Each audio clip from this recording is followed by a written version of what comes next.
Let's face it, parenting is the most important job on earth. Every day presents a stack of different challenges, and more often than not, the answer is outside of the box. On this podcast, we will offer proven strategies, interview pioneers in education, give insights into how to be successful parents, and even share our imperfect experiences of being parents ourselves. We're all in on this journey, and we will span the globe to find out what is working and who has the answers. This is the Sound Foundations for Parenting podcast. Here are your hosts, Darren McCarthy and Brian Powers. So Darren, today we are talking to Nevena, and she's a parenting expert and consultant all the way from Dubai. So it was 5 o'clock her time in the evening, and we're recording this one in the morning. So it was really cool to catch her towards the end of her day. Yeah, she said she's talking from the future. Yes. I kept seeing her posts coming up regularly about child development and a harmonious home for parents and children. And today we talked a bit about confidence and independence. And so we felt like it was time to kind of discuss that independence piece. And she tied it right into development, which everything seems to be tying back into a child development model, right? Yeah. No, and look, from a simple parenting, walk of life, for me, it's like you get into these ruts of like, yeah, I'm making their sandwich and I'm delivering it to them in the living room. And it's like, yeah, I should probably get them, involved in making that sandwich and then cleaning up after themselves. But you get caught in your own subject to your own devices, I guess. Well, what's most interesting about Nevena is her background is so unique. Mm-hmm. Having dealt with orphanages in Serbia, and she said of 400 kids, typically about 300 had severe special needs. Yeah. And do you see the things kids need there? And then she goes to Dubai, and then she has kids. She didn't say whether they were special needs or not, but she did say that parents are giving them everything they need materially, and maybe not emotionally or academically, or somewhere along the lines they're missing some link. Yeah. But you see, child development is child development, no matter which way you go. And I just thought that was what a great experience for her. And she already has the academic background, so you tie it all together. And I mean, she probably already has a great career, but she's gonna be one of those change makers. Yeah, you look and you say, okay, 30-year-old without any kids, why is she talking to us about parenting? But then she goes into her story and it's like, wow, she went from one end of the spectrum to the other of dealing with 400 orphans and teaching them basic life skills to now working in Dubai in some of these high-level nurseries for the ultra-wealthy, but teaching them basic life skills as well. Right, yeah. Really, and being able to tie that all together, and really, we always talk about competence coming before confidence. Yep. But if you're working on the wrong thing at the wrong time, you're not going to instill that confidence, and the confidence will never come. Yeah. So if you've got this broad stroke of all the different needs, and then the methodology to address those needs, like something as simple as we would see as simple like holding a spoon. So that's a motor function. It's typically a fine motor function.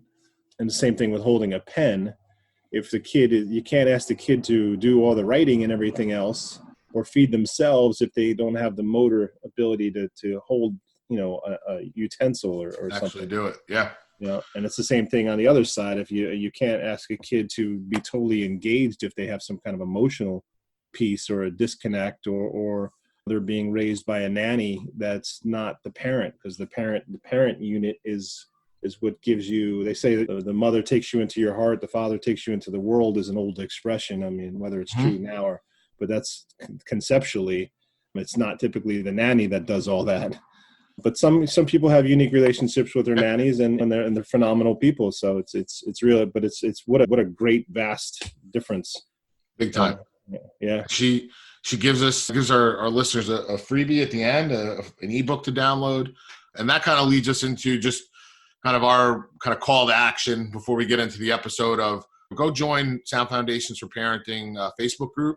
where we can kind of expand the conversation about what we're talking about today. And we're doing a 30-day challenge with our Big Rocks Little Kids resource that you can also download in there for free, kind of help you get organized and plan out as we head into the summer months, still kind of in semi-quarantine, but we'll give you kind of the resources you need to plan out the summer. Brilliant. And cool. she also has a the 3 steps to parenting success. So we got lots to give away. To give away. Stick around. A lot of knowledge to give away too. Yes. Good stuff. Here we go with Nevena. Welcome, Nevena. Thanks for joining us on the show. Please just give us a little bit of your background and kind of what you do. First of all, thank you so much for having me here. It's a pleasure to be a guest in your podcast.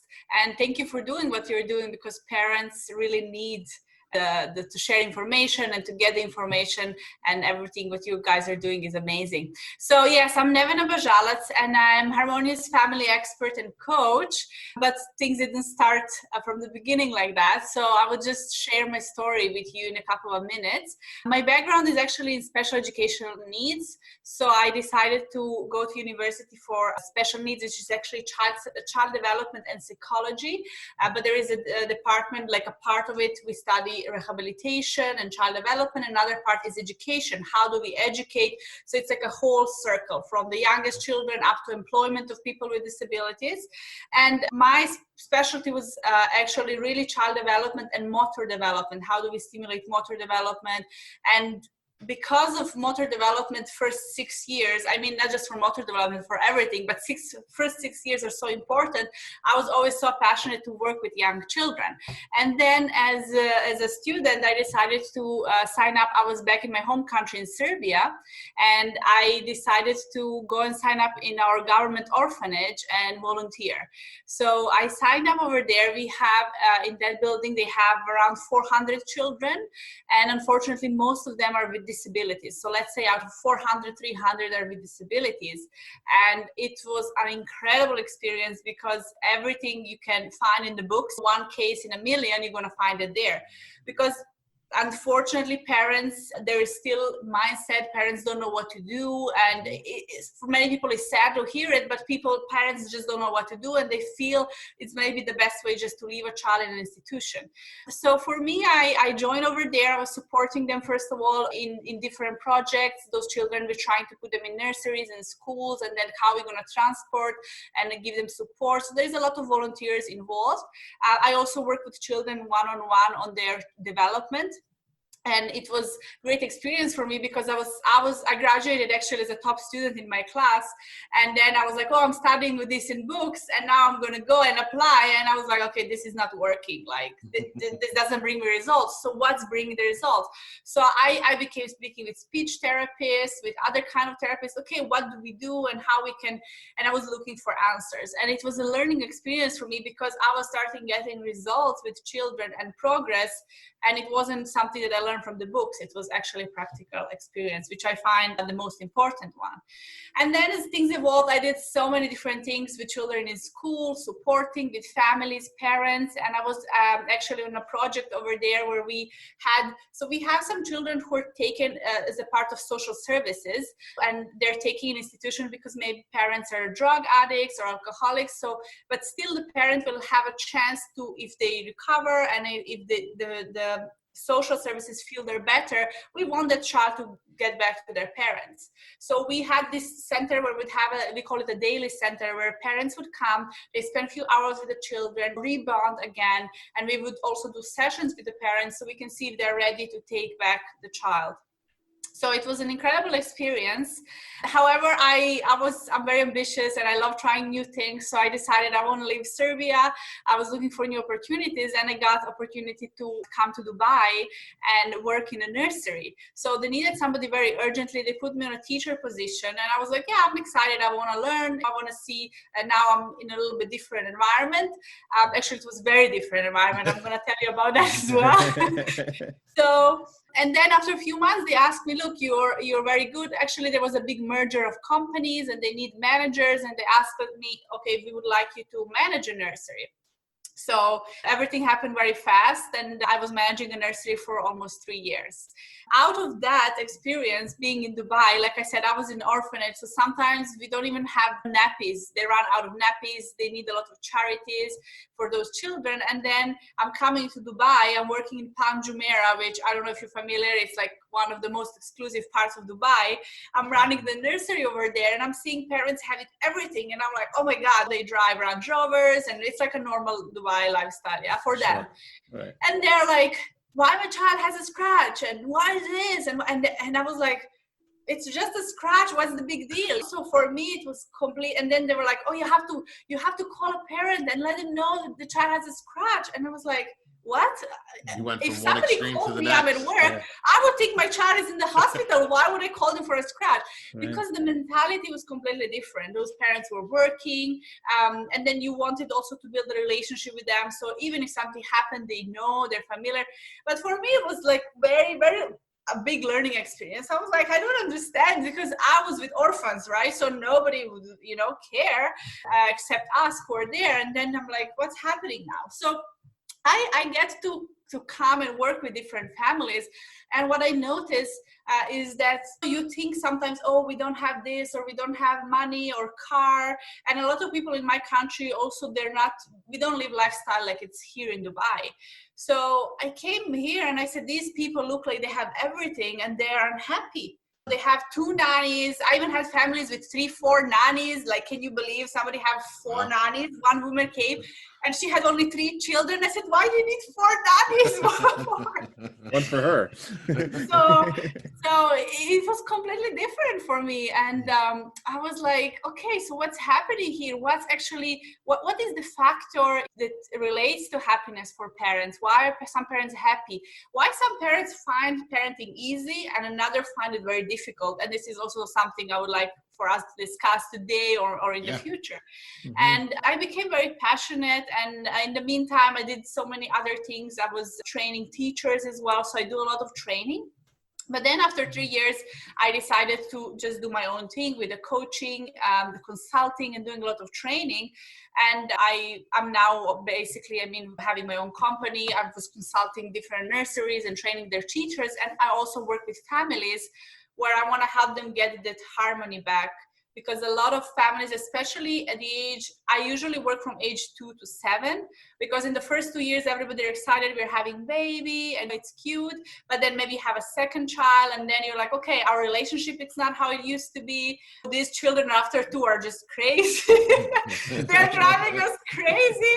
What should we do? A lot of moms, they're like, I don't have time for myself, or they give everything they have to the children. And then after a few years, they're unfulfilled. So I'm working with families who want to sustain the harmony and create a harmony in that relationship, and also balance with the work and busyness of life, overcome the guilt, guilt, worries, fear. So this is my passion and my mission. Wow, that is some background. You really covered it all. You don't look like you're 104. It's funny, Brian. When we go through school, we do talk about development and how it kind of progresses through time. But I think a lot of times parents of traditional learners kind of get turned off when you hear the word special needs or these other kind of the other gamut. It's like a spectrum, right? Sure. So. Yeah. And I think what I've always thought in my head, and I'd like to ask you this because you have more experience in that end, is what I always felt that if you have a spectrum and the kids, all the needs are there within the spectrum, then the special needs kids just need kind of more of the same thing. Exactly. And was that what you saw? Kind of, it was almost like the same spectrum. Everybody needs sleep, everybody needs nutrition, everybody needs these things, but some might need more emotional, some might need more motor.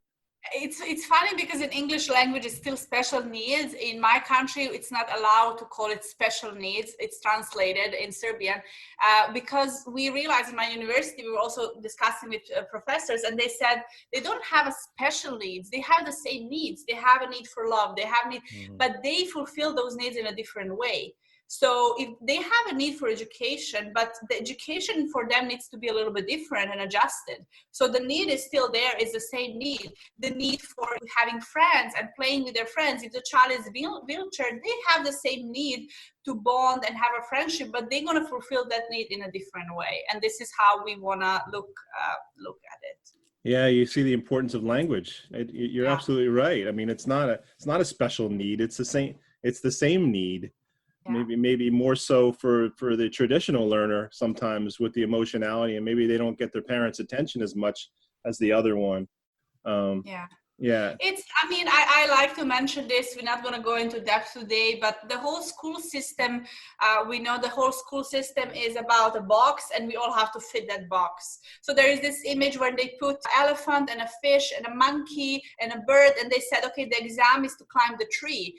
And you're going to be successful if you climb the tree. But the fish has its own qualities, but the fish can never climb the tree. So we are giving them the same tasks, and we're expecting them, okay, you have to fulfill this task in order we tell you you're successful, instead of looking into qualities, individual qualities children have. And this is where we're like, oh, if my child doesn't have good grades, they're not going to succeed in life. And we know most successful people like never went to even high school. And there is something else which I'm passionate about, to change this paradigm of parents looking into traditional education, because this is what I learned. I was the best student. I got all my GPA. I was on government scholarship for 4 years. So my university was free. I got paid every month like $100. Okay, maybe now doesn't seem a lot, but as a student, I saved that money and I traveled. So I get paid every month from my government because my GPA was above 9.6 in my master's. And I published my work, and I was like, I'm going to do PhD. And then I'm like, I saw the system, and then I went to the real world, and I'm like, now how do I make money? So I was like, they didn't teach me how to actually earn money. I have all of these skills, I have all of this knowledge. So last few years, I became so passionate with going to learning from entrepreneurs on how I can, it's not just materialistic, it's about sharing your knowledge and how other people can benefit for it, but I can create a lifestyle for myself that I want as well. So at the end of the day, we just want our children to have a good lifestyle, and unfortunately the school is missing some important. Yeah, we've kind of seen that kind of string of consistency through our last couple of guests, talking about how that foundation needs to be set a little bit more before we're trying to, like what you said, fit them into this one box to say you have to do this to succeed, and you don't. I mean, I think. Look, I mean, here in the States, we've been quarantined at home, and learning at home has been happening here. And it shows that maybe we need to look at it a little bit differently moving forward, because that coming out of this, it's just gonna be a different world. Yeah. First of all, I'm hoping, today we want to talk about confidence and independence in children, which is some of the skills I'm passionate about, because this is a skill you need in order to succeed or do whatever you want to do. Mm-hmm. But I'm hoping, first of all, after this quarantine, that parents will get back to respecting teachers a little bit more, because in the world we lost respect for teachers. They're like, they work up to 2 p.m. and they just go home. They don't understand what is behind it. And I always say to parents, we handle toddlers, like we sometimes have 25 toddlers in one class, and you have one at home, and this mom comes sweating, oh my God, like I need to drop them to the nursery, like I cannot handle them. I said, it's only one child, like we have 25 every day. And those teachers, they handle them, they bond with them, they create the atmosphere and learning behind it. And sometimes they just think, they're just playing over there. They don't understand how important play is in early years, and what actually teacher's job is. So they don't understand that this conversation you are building through games, you're building their confidence, independence, preparing them for things they need in the future. So I'm hoping we're going to learn that now more. Yeah, well, we're always saying kind of that competence leads to confidence. Yeah. Right. And if you handcuff the child or the teacher, and you kind of put them in a box and you say, must learn this way, then you're not going to get the competence, which will ultimately, stagger the confidence in time. Have you seen that in your experience as well?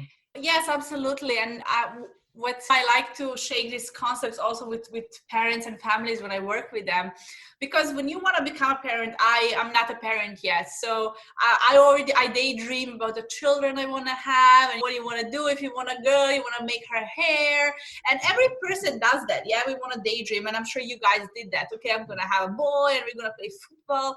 And then you have a boy and he doesn't like football, and you're like, you're disappointed, and and you deal with all of these emotions, and you are trying to fit your child to like something you want.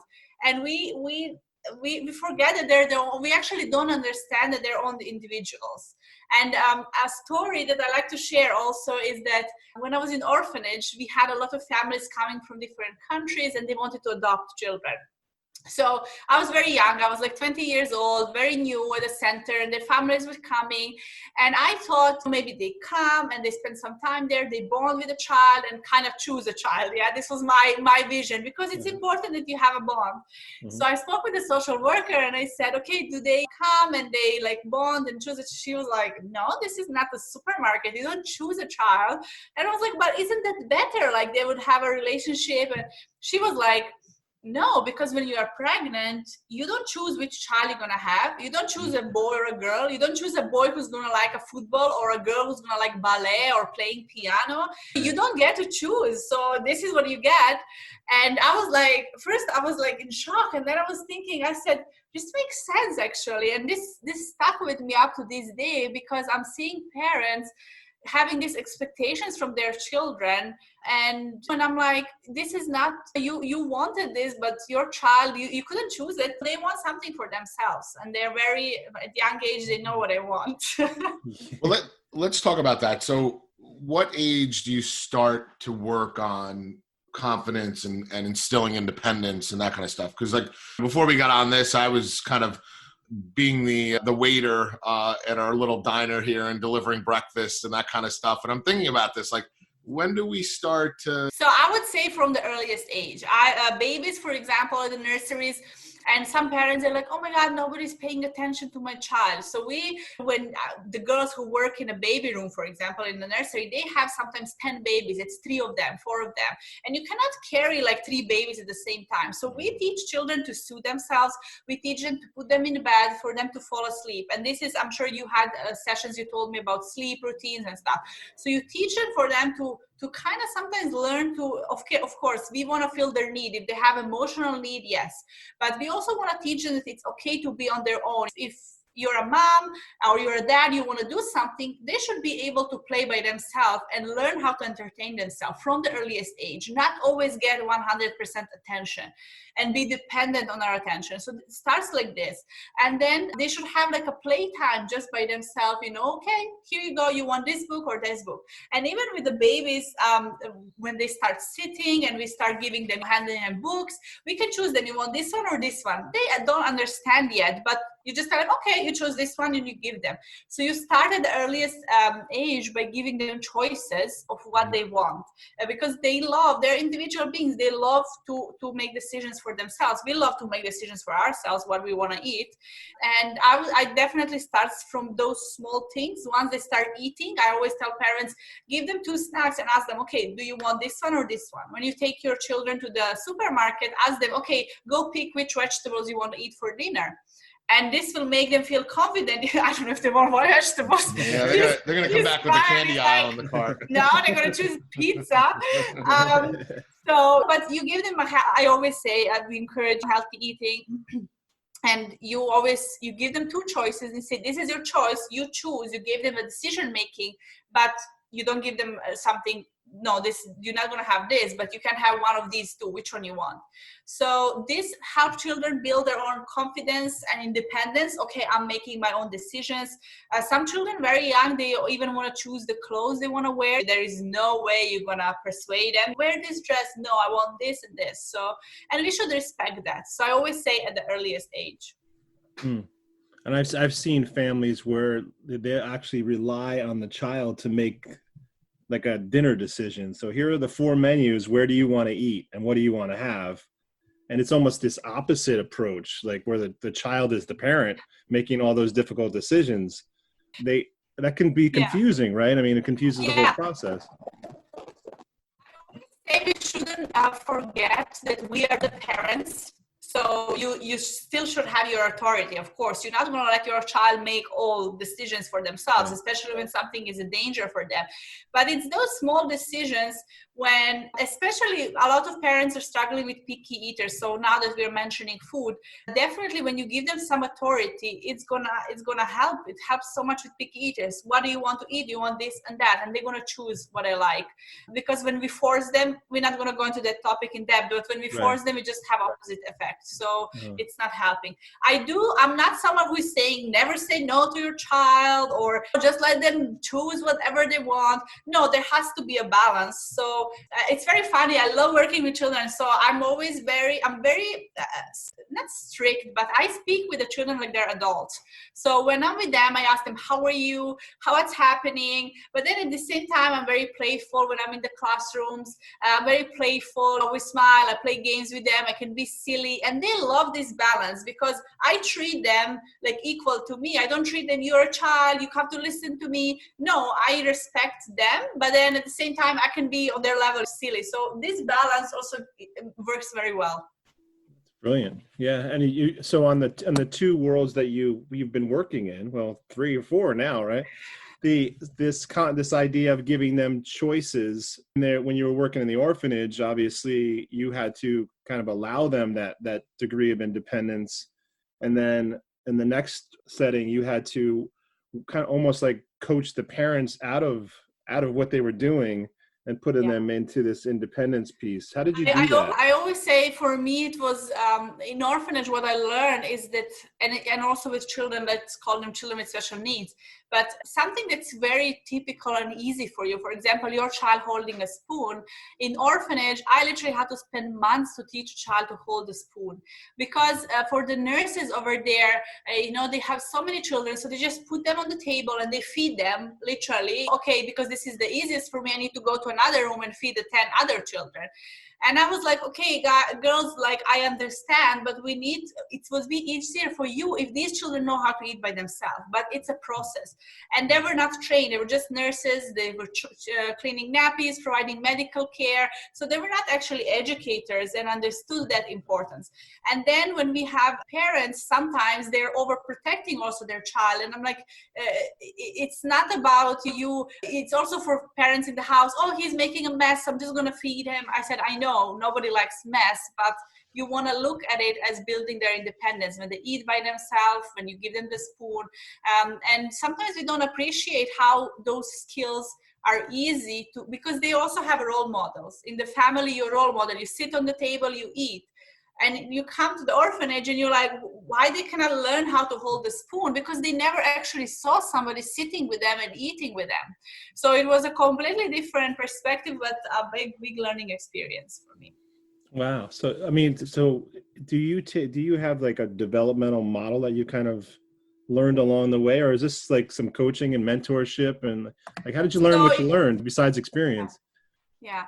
Of course, I learned child development literally in so much detail for 5 years of my studies. So it was all about, every year we had 10, 11 different subjects, right? From psychology and specific child development. So, and I'm training teachers, and I can see how sometimes, because I'm training them, how powerful it is when child development in I call it in a small finger. So I know exactly when they should achieve what are the milestones, why the language developed this way, not this way when parents have expectations, because this is what I studied. You have to know how everything should be in order to know what happened with special needs and developmental delays.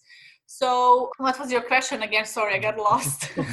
So, I mean, everything that comes to you goes through this kind of developmental filter, and then you decide. With my coaching, it comes a lot from my passion. I think there is a passion. I was a child. I grew in domestic violence as well. And for me, the biggest achievement that I had was really rebuilding relationship with my dad and forgive for some things that I thought he shouldn't be forgiven, and loving him again. And I'm just passionate because I grew up in an environment that wasn't also the best environment. But I believe now, I understand that it helped me grow who I am, and it helped me become a better person. So sometimes we forgot to look the bigger picture, and I see these families who are arguing about small things, and he didn't do this, and I do this, and he never does this. And I'm like, guys, you should just be grateful. And I always tell parents, I'm a parent, he's too active, my son is too active. And I said, okay, what happens when they got sick? All you want is praying for them to be active again. Because I know parenting is exhausting for us, it really is. But we have to realize to appreciate when our child is healthy and when they're developing and when they're making their choices, and some small things, appreciation of small things. So for me, also being in orphanage and getting so much love out of those children, because honestly, every time I was there, I felt like I'm not giving anything. They're just giving me so much love. They love you so much. And I was like, I don't know, it really shaped me who I am. And then seeing all of these families, like I said, especially here in Dubai, with amazing lifestyle and jobs, and you can have a help, and then being unhappy. So I was like, why are they unhappy, and what's bothering, what's behind it? So I was on my personal development and spiritual development as well last few years, and I'm just packaging that together. That's what I'm hearing you say is that if you hit the right thing developmentally and you work on that at the right time, the confidence just blossoms. Yeah. Right, like the child with the spoon. If you started working on something else and they know internally what they need to do first, they're not going to get that confidence piece. So you have stories along. You must have some stories along the way. Yeah. So for example, let's say here in the UAE, some schools, they start very early. So schools, they accept like kindergartens from 3 years old. But then they do assessments for children where they're expected to know ABCs, and they're expected to, hold the pen. And then the parents come to nursery and they are pushing you, okay, I need to prepare my child for school. They feel pressured, and they're like, okay, they need to know how to write their name. And I'm like, look, by the age of 3, there is no lateralization. So there is still no dominant hand. So how are you expecting a child at 3 years old to hold a pen? They're not ready for it. And when you push a child to do something they're not ready for it, it's opposite effect. So it can really harm a child. And what bothers me is seeing, I'm always very honest, and I always stand to this, saying that I see schools being business. So they create this, there is no enough space in the school, so the parents are trying to hurry up to enroll them earlier so they're going to have a spot in the best school. And I know there is a story behind it, and I know it's just the business and the money. And I'm like, okay, one thing is growing a business, but you have to also work with the children in a way and not expect from the children something that's not good for them, or giving them homeworks. I mean, why the child who spent 6 to 8 hours, 4 years old, in a school, in a kindergarten, has a homework? What's homework? I don't understand. The learning has to happen in the environment, when they're there with a teacher, somebody who is leading them to learn something new, not sit at home and write or do letters and ABCs. So I'm very upset with this, to be honest, and seeing it. But a lot of parents, they think that's success. They're happy their children learning ABCs. So there's a book called, one of the biggest best-selling books, at least here in the States, is called What to Expect While You're Expecting, or When You're Expecting. But then there's no book after. As far as I know, there's no book that says what to expect. I think there is the first year, what to expect in the first year. I think there is. There must be. I'm going to research it. Then, like you said, when you reach ages like 5 and 6, it's like then all the books start to splinter. Yeah. I don't have any book for my son, my kid, my 11. What to expect when your kid's 11? And but open up the book and it says good luck. That's what it says. But I think that's the teaching, though. I mean, that sounds like what you're doing with your parents that you're working with. Do you work one-to-one with parents? And Yes, I work one-on-one. I do sometimes webinars, events. Now, of course, we don't have events, but I love masterminds also, where parents can come in a group. I collaborate with a lot of nurseries and schools, so we organize events for them to talk about different aspects of parenting. I specifically love to work on the harmony and emotions, because this was based on my experience working and speaking with parents. It was that they were like, okay, my biggest problem is guilt, for example, the moms. I feel guilty whatever I do. I feel guilty when I leave them in the nursery. I feel guilty when I don't cook dinner. I feel good. So those types of overcoming the guilt and having the fears and thinking, even my mom, like we spoke the other day, and she's like always worried. What's happening now in this crisis? And I'm like, Mom, the whole life we're just worrying. Just relax. We're going to figure something out. So I guess when you become a parent, it's kind of part of it. I was going to say, that's a little certificate you get when you're the birth certificate and the worry certificate. Yes. Yes. But then when you put yourself in your shoes and you say, I'm an individual being and I want my mom to be happy and my parents, my dad, to have their own life. I don't want them to be worried about me. So your children, they don't want you to be 24 hours, only focus on them. And this is something that I'm working with mothers especially. And a lot of them here in the Middle East, they're not working because they don't have to. So they're enjoying motherhood, which I absolutely support, having a choice.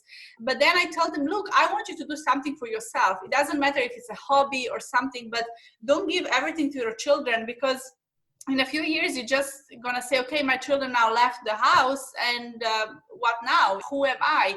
And they have this unfulfillment also for some their own dreams and desires. So I really support also, especially women here, to do something, being a mom, but then do something they love, they enjoy doing, or having a job and career at the same time. Almost bring some independence to them. Yes. Yeah. How do you, like culturally, I'll give you a quick little story. So we had a bus stop probably a block away from where my house was. So one day I sent my kids to the bus stop, and I stood on the corner and kind of watched them walk about a block.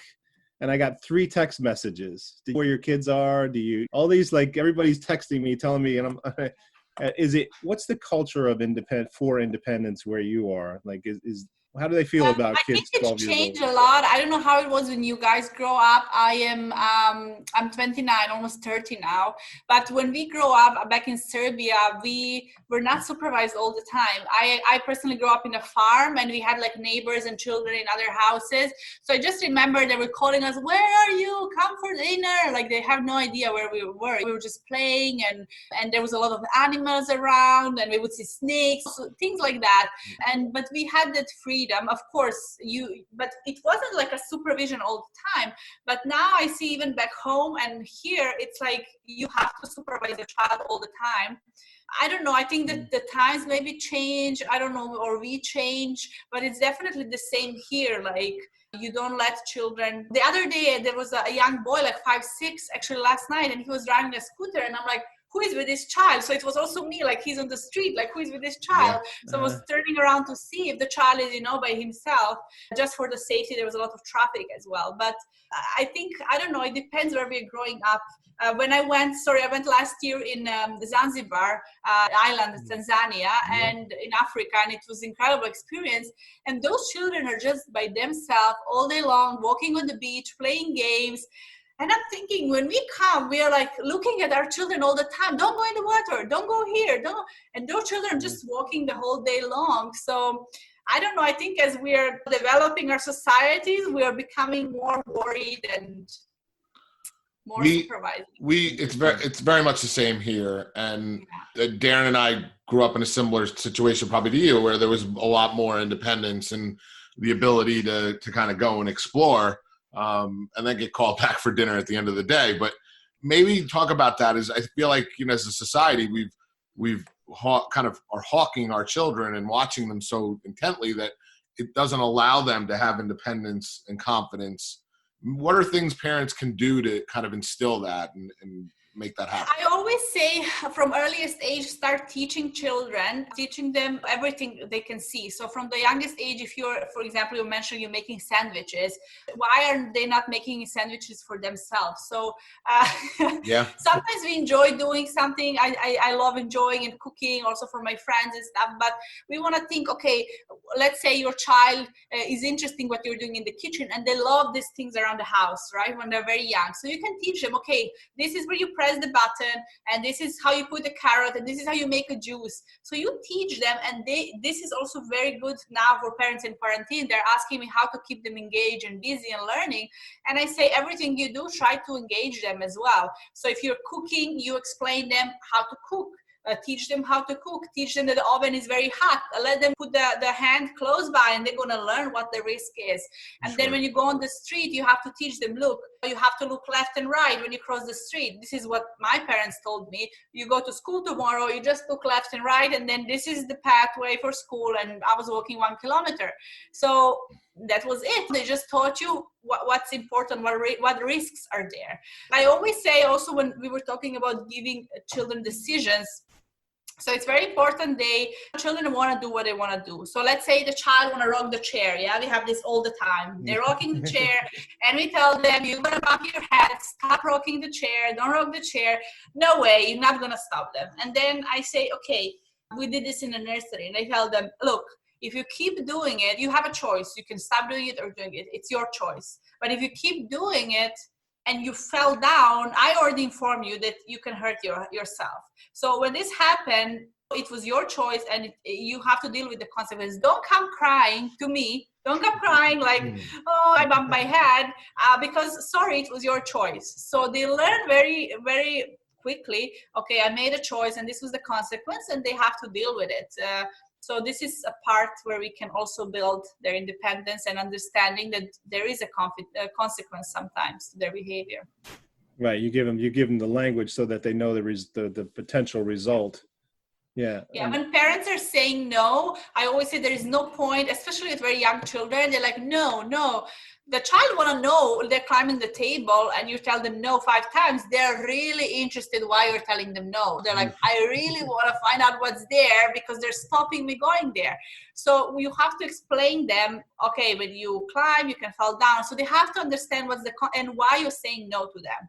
And when they understand, sometimes they're going to still want to do it. And unfortunately, they have to take some risks to learn. Yeah. Fantastic. I think it's great that you've taken all that experience that you have, because it's rare, and it's not easy to be in this field and be accepted by parents. When you're relatively young and people don't think you have any experience, but your experience triples most, because you've just seen things, and when you were there, you weren't just you had your sleeves rolled up and you were learning, and it sounds like you're a kind of a lifelong learner. Yes, I am, definitely. I wanted, before we finish, I know we have a few more minutes, but I wanted to invite all the listeners to download my free ebook. So there is a free ebook, 3 Steps to Successful Parenting.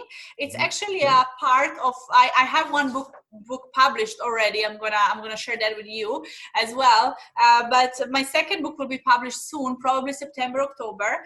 It's done, and it's called Successful Parenting: How to Overcome Stress, Worries, and How to Build Harmonious Family. And then I wanted to take some pieces, just a little bit, and created an ebook so parents can have some material straight away. So they can download that from my website. I don't know how you guys can share. It's www.lakeconsulting.org. So Lake, L-A-K-E, consulting.org. They can just go download a free ebook. And then, out of that experience, also here, I don't know how it's in the US, but in many countries, I'm sure you also have choices when you choose early years and daycare. Yep. And a lot of parents, especially for the first time, I'm sure you've been there, you're like, okay, what nursery is good? What curriculum? Why is my child crying? How long does it take them to settle? What to expect in a nursery?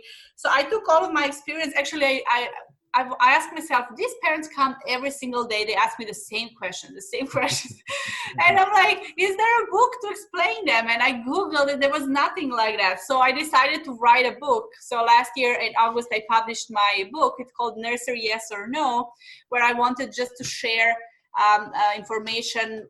Parents ask me when is the best time to start, how to settle, what to do. So if any parents are new parents looking for answers about early education, they can get let me clarify a little bit. So we say we have a preschool and we have daycare. Okay. Where would the nursery piece fall? Nurseries here are from usually accept babies from 2 months, so up to 4 years. So it's like daycare. It's like daycare. That's it's equivalent to where you are. Very stressful time, especially for brand new parents on picking and how do we select the daycare, and it's sometimes they'll call it a learning center here as well. I just wanted to I wanted our people to know that they connect. That book relates to them. Yes, exactly. Because in daycare is again the language, but I always like to say it's not just having a nanny, it's not a daycare, it's really a learning. For them, first 4 years are the most important. So teachers, they're really educated. In my country, they have to have masters 5 years just to learn how to teach children up to age 5 or 6. So it's a serious education. You have to know child development. It's not just playing with Legos and changing their nappies. It's really building their confidence and independence. And they build their character in those first few years. That's where it starts. Yeah. I mean, come September when the other book is ready, we're ready to have you back, and we'll discuss those pieces about a harmonious family. Yes. Yeah, I don't think it'll take that long to have you back. And there's some other good topics you wanted to cover, and we'll definitely put that a link to your website in the show notes so people can access it. We appreciate the free ebook, and I like the acronym for LAKE is, Darren, learn, apply, know, and educate. Yes. So excellent. Very cool. Okay. We really appreciate it.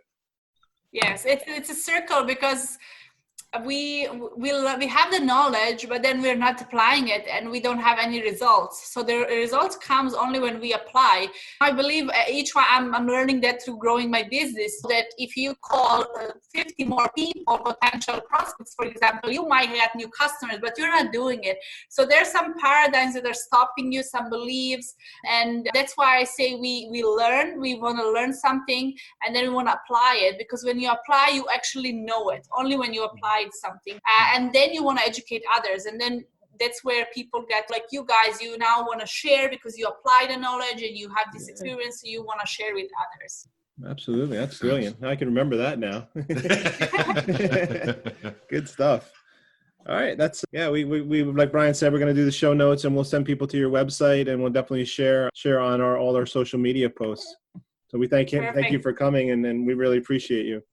Thank you for having me. It was really a pleasure. Great stuff.